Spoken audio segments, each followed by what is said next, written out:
ફરી ખાખી પર લાગ્યો દાગ। જી હા, ગુજરાત પોલીસને શર્મસાર કરતી ઘટના આણંદથી સામે આવી।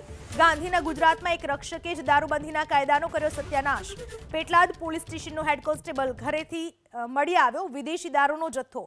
એક બે નહીં પરંતુ દારૂની 20 પેટીઓ મળી આવી। એલસીબીની ટીમે પેટલાદ ટાઉન પોલીસમાં ફરજ બજાવતા સુનિલ મકવાણાના ઘરે દરોડા પાડ્યા। તપાસ દરમિયાન દારૂનો જથ્થો સહિત 3 લાખથી વધુનો મુદ્દામાલ મળી આવ્યો। ઘટના બાદ આણંદ પોલીસ બેડામાં ચકચાર મચી જવા પામી છે।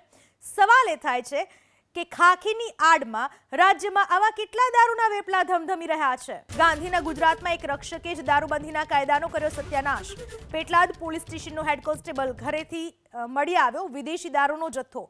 એક બે નહીં પરંતુ દારૂની 20 પેટીઓ મળી આવી। એલસીબીની ટીમે પેટલાદ ટાઉન પોલીસમાં ફરજ બજાવતા સુનિલ મકવાણાના ઘરે દરોડા પાડ્યા। તપાસ દરમિયાન દારૂનો જથ્થો સહિત 3 લાખથી વધુનો મુદ્દામાલ મળી આવ્યો। ઘટના બાદ આણંદ પોલીસ બેડામાં ચકચાર મચી જવા પામી છે। સવાલ એ થાય છે કે ખાખીની આડમાં રાજ્યમાં આવા કેટલા દારૂના વેપલા ધમધમી રહ્યા છે।